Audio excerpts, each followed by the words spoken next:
internet Sans Limites TV ginnaaw bi ñu leen nuyoo di leen ziar dalal leen bu baax a baax ci Sans Limites TV comme ni ñu koy faral di defee à chaque fois rek ñu ñëwaat ci seen émission 15 minutes sans limite comme ni ñu ko baaxoo di def rek solaat nañ suñu dàll wëri ji li nga xamante ni moom moo di actualité yaakaar naa bii moom dara gënu ko doon actualité ñu jàkkaarloo ki nga xamante ni moom moo di la jet setter Modou Mamoun Amar moom mi nga xamante ni fan yëpp yaakaar naa site internet yi ñu ngi koy joobee yaakaar naa plateau télé yi ñu ngi koy joobee réseaux sociaux yi tamit di ko joobee moom lañ fas yéenee waxtaanal tey ci lépp loo xamante ni rek maanaam jot na fi xew amaguñ ci loo xamante ni lu ñu leer la moo waral ñu seet si ko tey bëgg ci waxtaan tiré ci loo xamante ni rek une conclusion lay doon Mamadou ñoo ngi lay nuyu di la ziar di la dalal bu baax a baax pour la première fois ci Sans Limites TV. waaw maa ngi lay fay jawrin di la ziar di la jox sa wàccuwaay di jiital ci nuyoo bi at ziar bi Cheikh Mouhamadul Muntaxa fi xalifatal am fi xalifatal muridiya di jiitalaat ci nuyoo bi képp koo xamante ne ni que kilifa nga ci réew mi maa ngi lay nuyu di la jox sa wàccuwaay di leen nuyu yéen tamit bu baax a baax a baax di nuyu sama am di jàmm yëpp di nuyu Sénégal ñëpp daal. macha allah Modou ñoo ngi kontaan bu baax ci dalal bi bëgg si rek li nga xamante ni moom moo di fi woon actualité yaakaar naa Modou dund ko mu nekkoon naqar yaakaar naa waaye comme que génn nga ci dañuy sant yàlla rek ñaanal la yàlla tamit yàlla bu mu la dalaat ñu daal di ciy dugg directement Modou problème bi fan la commencé ba yegg ci tribunal ak yoon ba tey jii nii nga jotaat ci sa bopp am sa liberté. waaw problème bi moom. yaakaar naa ni leeral naa lu bëri keroog bi may def ci conférence de presse bi lu bëri ni mu demee at fi ma jaar waa ji lu bëri leeral naa ko xanaa dama ciy leeral tuuti rek ndax buñ ko dee wax duñ fi jóge xam naa ne daal li am ba am mooy mbir bi mbiru ceeb la woon ci business bi nga xam ne nekkoon naa ko di ko def at benn copain bu naan Serigne Xabaan Guèye ñu nekk di liggéey ci business ci ceeb bi at yeneen business yoo xam ne seqoon nañu ko te musuñu ci am benn problème. donc problème bi ñu am moo ngi jóge ci ceeb bi te ceeb bi li ko waral mooy du sax man maa tax mu am problème dafa am ku ñëw jënd ci ñun jaar suñu kaw jàll donc jaar ci kawam tamit jàll moom mu bëgg a jaar sama kaw jàll loolu rek moo waral mbirum yoon beet yooyu.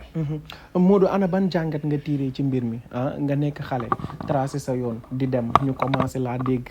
waykat yi commencé laa woy nga commencé am tur ñu xëy rek tudd li nga xamante ni moom moo di wàllum escroquerie lu toll ci ay nangami million ci xale bu nekkoon ci yoonam ak ana yan jàngat nga jëlee ci mbir mi. waaw jàngal na ma lu bëri moom wax dëgg yàlla ndaxte bi ma nekk ci tolof bi. xamaan naa ci àdduna bu baax a baax xamaan naa ci tamit lu bëree bëri ndaxte xam naa ne nag ki ma yóbbu ci yoon loolu la gis moo tax mu yóbbu ma ci yoon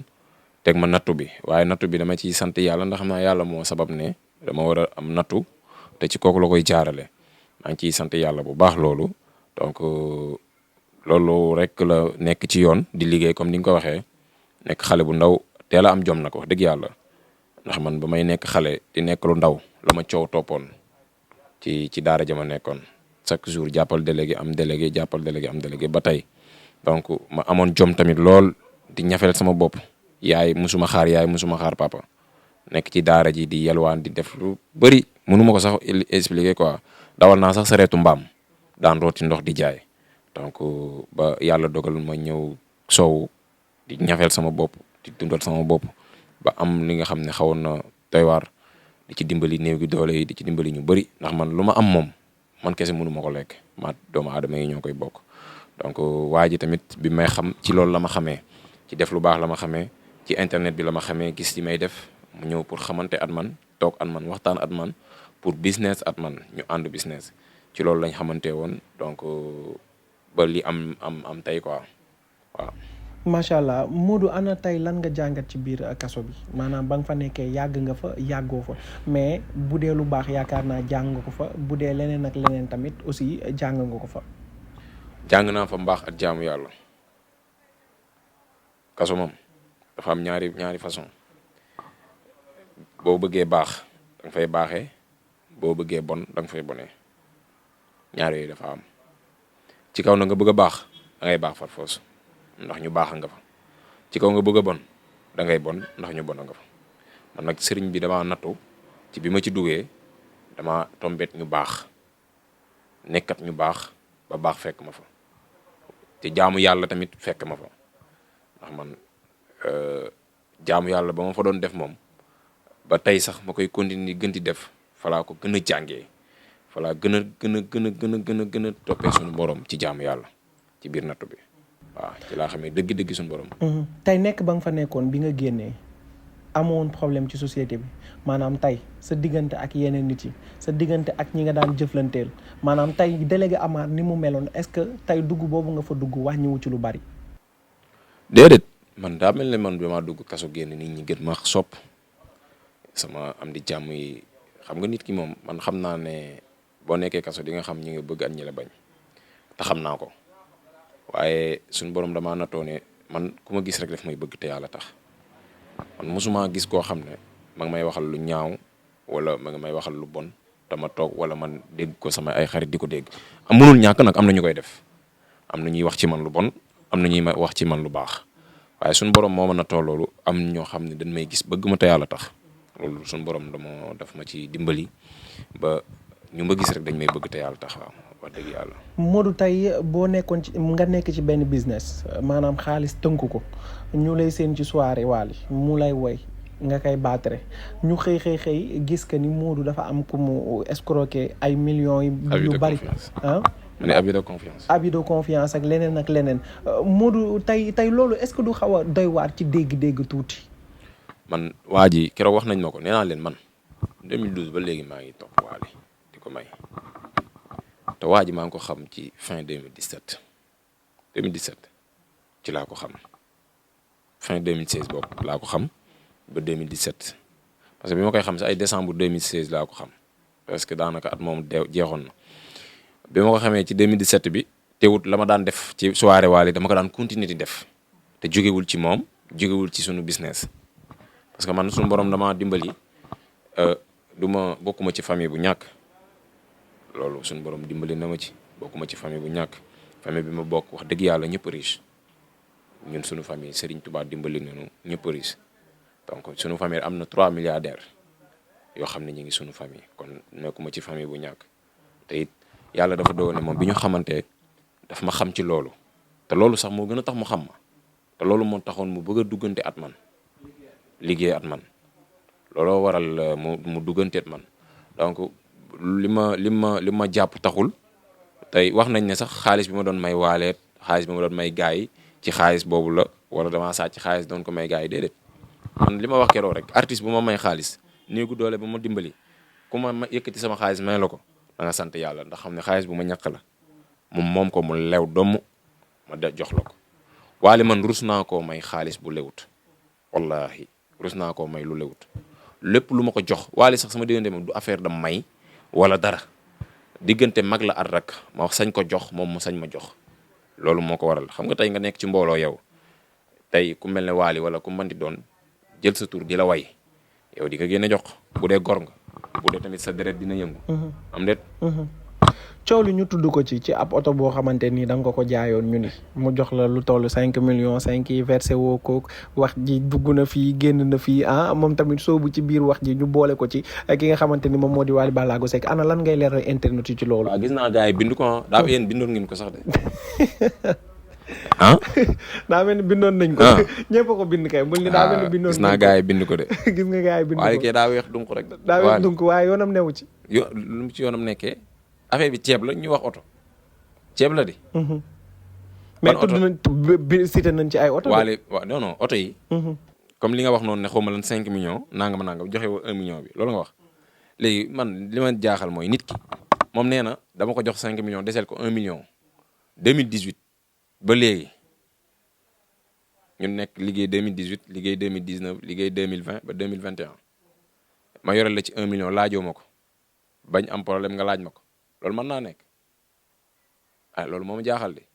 gis nga ma ngi tooñ Wally man loolu moo ma gën a naqari le fait que muy jël Wally dugal ci dossier bi defe ne moom day ñëw rek ñu dugal Wally ci dossier bi dañuy sóoraale média bi wala dara Wally yëkkati xaalis jox ko wala Cheikh Amar yëkkati xaalis jox ko wala man ma yëkkati xaalis jox ko non man proposé nañ ma 30 millions ci biir gaat bi 30 millions pour ma jox ko avance mujj gi sax dégg naa biñ am nañu ko woo mu ne nañ ko Wally jox 10 millions wallahi pour mu bàyyi lépp sedd. pour mu bàyyi dossier bi quoi kon xam nga ne kooku xaalis la soxla woon ci man comprendre nga. parce que xam na ne voilà xam na ne ki ko yoreel xaalis bi du ko fay. affaire bi fekkoon lu yoon la rek mbirum ceeb la ak jaayat jënd tribunal de commerce la waroon dem xam nga business moom mbirum ceeb commerce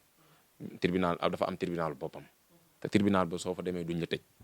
nan la mën a atte yaa yoreel diw mu am kii yu leer naññi ñu atte la ci loolu commerce topp la am de du noonu mooy loolu wala loolu mooy yoon man loolu laa xam. police bi ma xam ne moom central biñ ma convoqué ma wuy ji leen bañ xoolee ne xam ne li dossier commerce la su fekkee dossier bi légaloon na rek normalement dañoo waroon wax waa ji kii da ngay dem ci ñi nga xam ne ñoo yor wàllu commerce wala du noonu loo ñuy tribunal de commerce pour loolu la ñu tudd ci waali mu dem tudd ci waali moom waa ji moom Xabaan Gueye parce que am na jour ma passe ko waali téléphone gis nga li yàlla lay def fekk waali dafa gis benn Ford bi waali ne naa ko jox benn copain du ma tudd kim doon wala nangam kooku moom su seetaane wala dina xam ma woo waa ji moo ma woo ne ma waali dañoo boole ma ne ko bon mu ni ma ne ko lan la ñu boole mu ne ma nee nga jox ma oto Ford bu noir bi ma ne ko amul problème foo nekk mu ne ma mën a ngi bërëb sànga ma dem jox ko waali xëy woo ma man woo ma waali ba léegi waali xëy woo ma ne ma rakk foo ne ma ne ko maa ngi nii sama kër mu ne ma jaaral kër ga boobu ma ngi dëkk Almadi ma jaar Almadi këram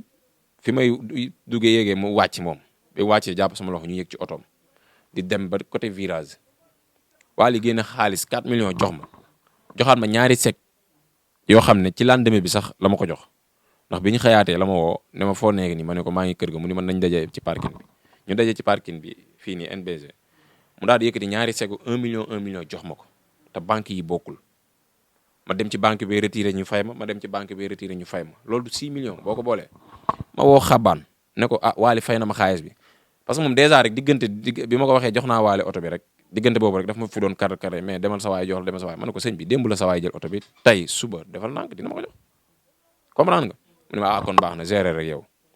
ma xëy récupérer xaalis bi ba mu mat ma ne ko xaalis baa ngi nii wax naa ko sax keroog bi may def kii bi leeral naa ko ma ne ko xaalis baa ngi nii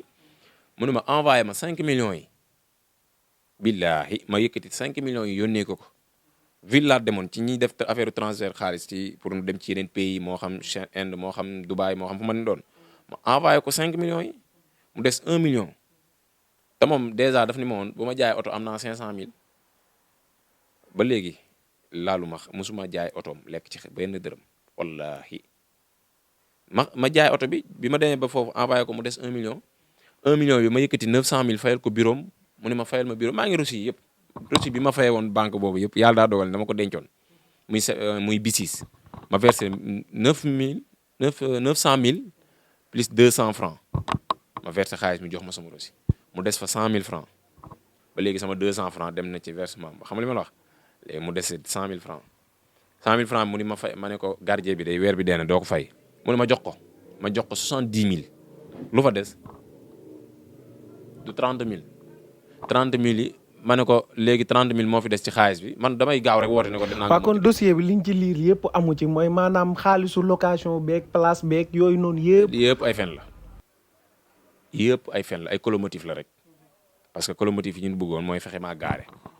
parce que gis nañ ma xam naa ne moom mag may gis maa ngi yor xaalis yi mais. yaa ngi ci yoon. te wallaahi bañ dalee. non est-ce que tamit woy wi indiwul problème bi xam nga délégué Amar tamit dafa yëngal réew mi. non Moodu délégué Amar non sa woy waali woy na ku ne mais sa woy wi Moodu woy wi dafa doy waar.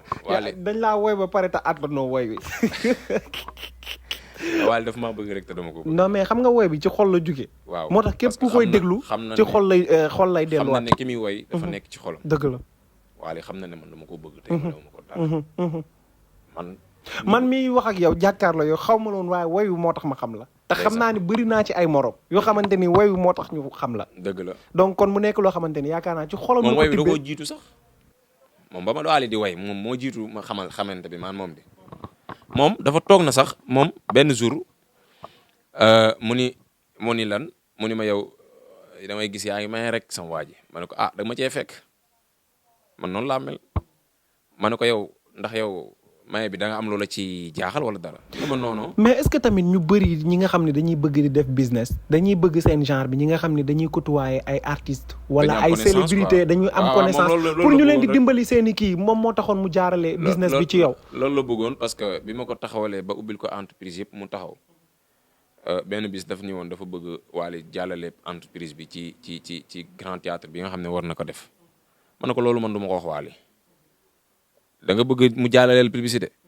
da ngay déplacé wala nga woo ñi nga xam ne ñoom ñoo gérer loolu at waali nga dox ko at ñoom mais man du ma tawal waale naan ko diw nanga man nanga déedéet am na waale am na ñu ko yoral loolu nañ contacter ñoom soo leen wooyee ñoom ñu teg la ci yoon nga yëkkati la ngay fay leen ko mu ne non dama bëggoon léegi nga jël benn table bu defee grand théâtre quoi boo jëlee table léegi kii bi médica bi ñu taf ko ci ma ne ko non non loolu duma ko def man dama daan jël samay table bopp te yooyu awuma ko dama ma def yooyu te am naa yu ma mën a publicité bu bëri comprendre nga xam naa loolu xaw ko kii mu commencé décourager quoi ah. wax nga dëgg. noonu la demee ba tey rek ci laaj sa diggante ak ki nga xamante ne moom moo di Cheikh Amar ndax bu ñu nee délégué Amar sant bi yaakaar naa ñëpp benn la ñii naan yéen a bokk ñii naan bokku leen ñii naan da ngay taftantaloo turam ñii naan santam doo rakkam ñii naan chauffeur am nga maanaam kàddu yu bari raxaskatu waaw lu nekk daal yaa ngi ciy dégg maam Góor Jazaaka dégg nañ ko ci tontu nga ko courtier nga coow li bari na trop nan nga àngoo loolu noonu yëpp. dama doon dawal nee na dama du rakkam dafa daan ñëw noonu nangam d'accord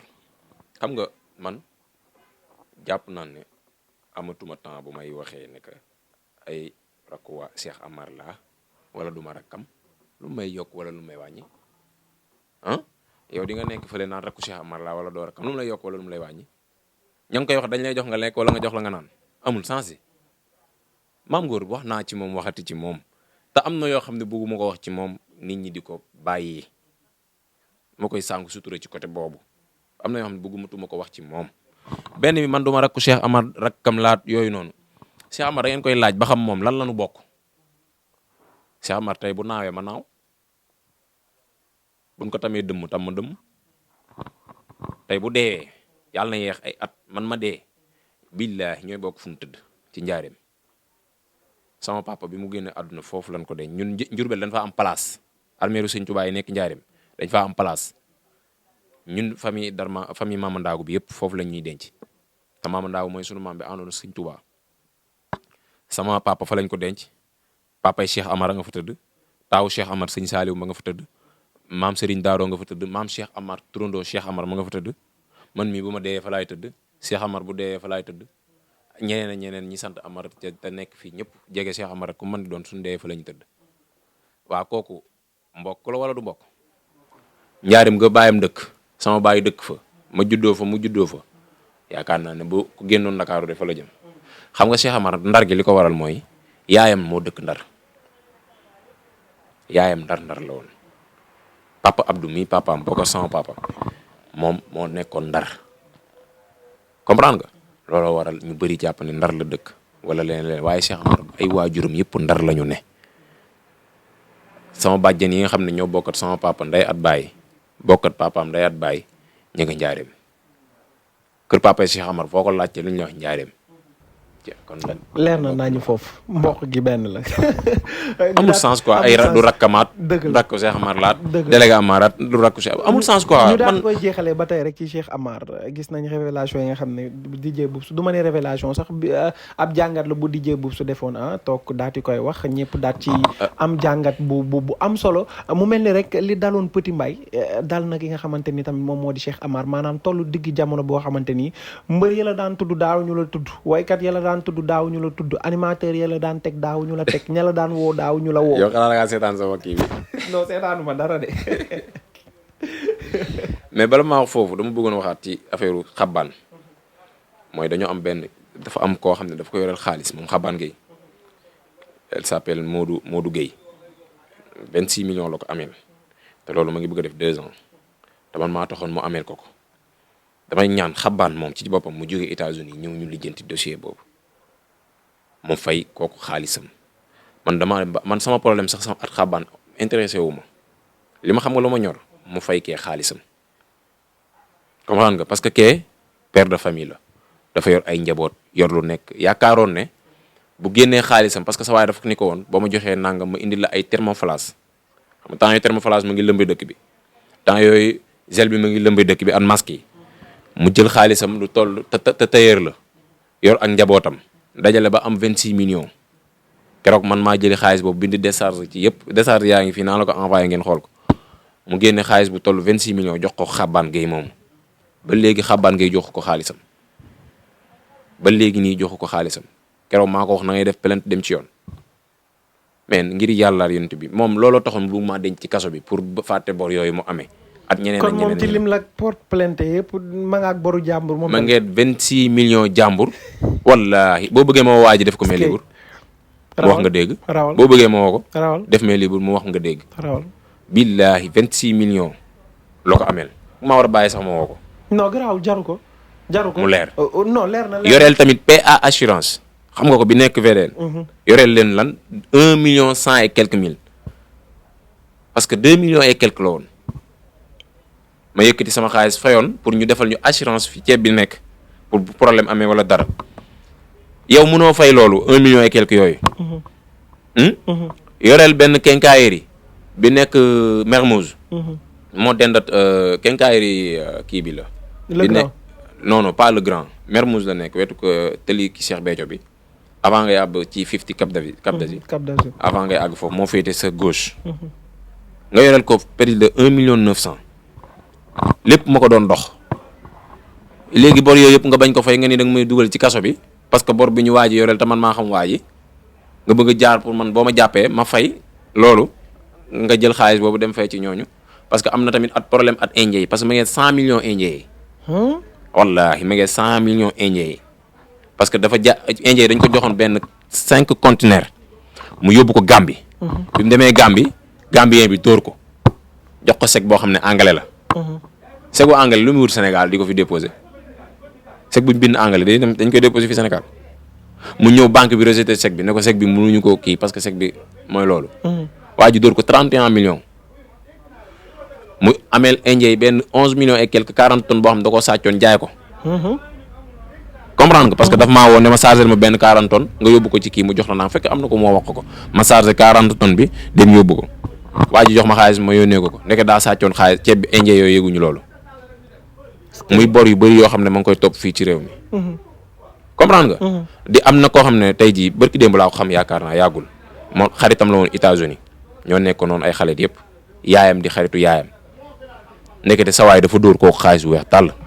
du ma wax turu kooku te kooku ma ngi ci réew mi bi mu yëgee sama problème bi nee na bu ma ko teeloon a yëg wallaahi duñ ma yóbbu kon moom day dugal plainte te pourtant keroog bi mu naree plainte Xabaan Gueye moomu yaayam moom waa ji moo tax plainte wul Xabaan parce que yaayam a toog di ko ñaan ma ne ko keroog de kon bi ñu ma jàppee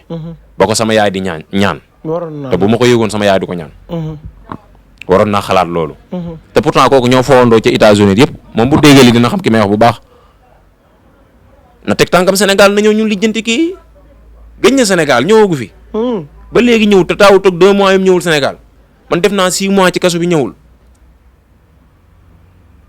xam na lu tax du ñëw na ñëw ñu lijjanti dossiers yi mu yëkkati xaalis ñoo ñu fay ko loolu tax mu ma doon proposé 30 millions pour mën a dem fay 26 millions waa ji parce que waa ji da waxoon da ko yóbbu ci yoon. léegi waa ji lan lay xaar pour yóbbu ko ci yoon. dem na ci yoon. dem na ci yoon bañaa dem ci yoon man sax su demul man maa dangaa koy posé mu dem ci yoon moom. mais yow loolu taxewoo ci dara yow mënoo ci am benn problème. non non amoon naa ci parce que desaat yi sama tur la nekkoon. waaye li waral ma génn ci man. keroog bi ko gendarmerie jël see bureau xam nga temps yooyu bi ma yóbboo fële.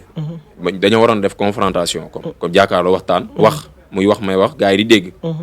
jour boobu moo waroon a ñëw yeex. ndeke boobu waa section de recherche ñoo demoon jëli ko bureau mënate ko yóbbu ko pour affaire 26 millions boobu. parce que man bi ñu ma waxee tax Xabaan daf maa plainte damaa woo kooku. ne ko ginnaaw sa waay daf may dem plainte yow plainte te maa taxoon defoo plainte. léegi bi ñu demee ba foofu ñoom ñaar sa waay ne ma bi ma génnee lañ ma ko leeral wallaahi nee na da doon tuub di sukk di raam ci brigade bi foofu section de recherche fële Colobane di raamal waa ji léegi mu bind fa benn ordre de virement la bind foofu parce que dafa amoon matériel boo xam ne daf ko indi Sénégal matériel médical pour jaay ko sëñ Isaaxa bi mu jaayee matériel bi sëriñ bi ndeke daa fen sëriñ bi matériel bi du bu bees te dañu woon sëñ bi matériel bu bees la ñu indi matériel bi xam nga tey su waree liggéey 10 000 dèjà matériel bi liggéey na 9 000 yi ñaata moo fay des du 1000 te waxu ko sëñ bi nekk fu mënatu koo fay mbir mi mujjee na compliqué. noonu la awee voilà xajul ci cin bi comprendre nga muy loo xam ne après bi loolu amee ordre de virement ba mu bindoon gendarmerie dematul parce que fen na foofu déjà gendarmerie bind fa ordre de virement bind fa lu leer naa ñu délai ba jot ta fayut parce que la mu jaayoon sëñ bi nee na ko lii baaxul fen na sëñ bi fen fële léegi na ñëw fay loolu quoi vraiment ñu ñëw ci sama dernière question. waaw Cheikh Amar. waaw Cheikh Amar Cheikh Amar moom sama frère la moom comme li ma laaj sànq rek. sama lépp su waxoon. waaw sama sëriñ la foo xam ne kenn dootu la woy waaw d'accord DJ Boubsou wax naa ko keroog nee naa leen DJ Boubsou li mu wax lu rafet la te ñoo ngi koy rafetlu moom sama waay la xamante nañ bu yàgg parce que am na jour daje nañ ci bërëbu ay Cheikh Amar yooyu am na benn CICES boo xam ne bi Cheikh Amar waree inaugurer tracteurs yi mu waroon na def benn conférence de presse affaire yooyu noonu man maa yoroon discours bi Cheikh Amar waroon a lire man DJ Boubsou sax ànd nañ ci benn photo mi ngi nii ñu ànd ci benn photo mu nekkoon lu rafet ak Pape Diouf yëpp ñu ñëwoon fa waaye li mu wax lu leer naññ la waaye moom dafa waroon a wax ñëpp rek moom waru woon a wax artistes yi affaire yi du artistes yi kese animateurs yi ci lañ bokk mbëru làmb yi ci lañ bokk ministres yi ci lañ bokk députés yi ci lañ bokk ba ci ay président donc ñooñu ñëpp tey suñu yoroon paaka dinañ ko jam Cheikh Amar Cheikh Amar exemple la li mu amu nii rek exemple la ci ñi am xaalis ñu bàyyi xel Cheikh Amar li mu nekkee nii sogam bii mu def stand-by tuuti exemple la ci ñi nga xam ne am nañ xaalis exemple la ci ñi nga xam ne ñu ngi doog a jóg ñuy bàyyi xel ñooñu parce que bëgguñu kenn te buñ daan ñëw bureau Cheikh Amar dañ koy jaamu comme xërëm muy ñëpp waykat animateur ku mu mën di doon bu daan ñëw bureau Cheikh Amar da nga koy jaamu comme xërëm Wally rek moo ci yoroon geste noble koo xam ne su ñëwee foofu yëfi noble lay def grand Cheikh Amar da koy woo wala dara mu ñëw fa giseen moom dem yoonam pare na ci loolu mooy yëfi noble waaye am na yoo xam ne bu daan ñëw foofu dañuy jendu suba ba ngoon pour xaar Cheikh Amar tey ñooñu ñëpp gisatoo ci kenn. parce que mayeetul. non dafa waaw nu muy mayee ko feebar. Cheikh Amar dafa feebar waaw dafa feebar. nekk ci ay fajoom mais xam naa ni man xam naa Cheikh Amar bu baax xolam bu tane woon suba ba commencé waat liggéeyi na mu nekkee woon lay defaat parce que maye moo sax ci xolam dafa bëgg maanaam Cheikh Amar day maye sax ba xoola yàlla xam na ne Cheikh Amar bis maye na xoola maye ay millions wallaahi di ñibbi di àbb 10 000 francs pour am lu mu ci bëggoon a ku mu ko bëggoon a jox sëñ bi xoolal loolu ay millions nga yor ko maye ko ba mu jeex. mais yow tamit yaa ngi topp ci ay tànkam ndax yow da ngay maye rek. waaw xam nga ñun moom suñu famille moom. maye yow da ngay maye rek. sëñ Touba ñu ko ñaanaloon. sëñ Touba sunu maam daf ni ko woon. sëñ Touba daf ni ko maam Ndaagu Mbàkke mu ne ko Mbàkke mu ne ko loo bëgg ma defal la ko. mu ne ko Mbàkke na sëdi di tooy te bu ñu woo ba mukk te sa yoon wi bu leen ci kenn man ndax Cheikh Amar yoonu sëñ Touba am na ko ci man damay laaj amul de li mu def ci yoonu sëñ Touba ndax gis nga ko fi def. Njuga Kebe jaar na fi def fi lu rëy Njuga Kebe def na fi lu rëy lampe bi tiimoon bara bu ko tedd gi Njuga Kebe du moo ko fa defoon kan moo ko changé waat Cheikh Amar yoonu sëñ Touba moo demee noonu kon la sunu maam ñaanoon sëñ Touba moo dal ci kaw Cheikh Amar te du kook kenn am na benn papa boo xam ne moo sama papa ñoo bokk nday at baay muy Cheikh Amar Gabon jumaay sëñ Touba ji nekk Gabon Montagne Sainte moo ko liggéey ba mu yemb mu def ko addee sëñ Touba moo njëkk a jëndal Serigne Saliou 4x4 booba sëñ Saliou ma ngi woon jannatu sama papa dem fa booba ma ngi yor bawal sëñ Saliou ne ko Saliou am war soxla na daamar guy dem ci tool yi ci la sama papa génnee woo Cheikh Amar Gabon jënd oto bi France indi ko muy 4x4 bi am couleur yi sëñ Saliou da ngeen ngi gis ci photo yi kon ñun dañoo jeex ci sëñ Touba ndax sunu maama ko ñaanaloon sëñ Touba te noonu moo ko waxee woon ne ko na sëdi di tooy te bu ñu woo ba mukk loolu mooy am du deñ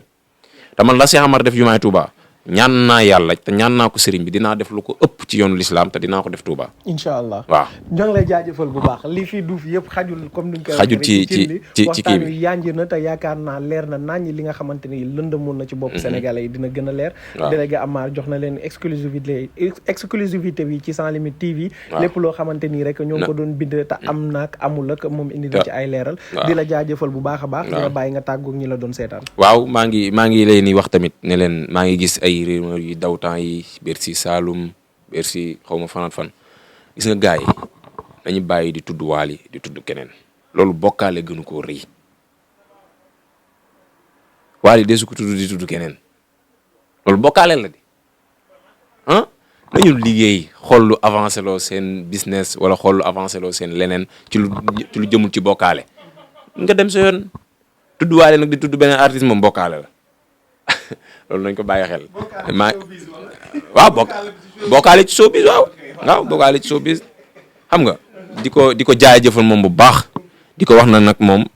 xol bi ma am jox naa ko ba pare bëgg naa ko ba pare te mënut a deñ te man xam naa moom fi mu toll ci man moom xam na fi ma toll ci moom di ñaanal soxnaam tamit muy jigéen ju sell jigéen ju yiw waaw di nuyu tamit ki nga xam ne moom moo ma def nii muy Modou Kadam Rio Couture di nekk borom Tëngéej waaw jàpp naa ne sax moom it ku baax la ndeysaan ndax wax dëgg yàlla moo ma woo jox ma yëre yi ne ma bis ni ki tey yow kenn dootu nekk sa tailleur man maay nekk sa tailleur yaar Wally at waaram daan yëpp te nee na ma ngi pareel tamit waaram daan di leen ñawal lu am solo donc Modou Sagam borom Yoof waaw borom yëre yu rafet yi sa xarit moo lay nuyu di la siyaar di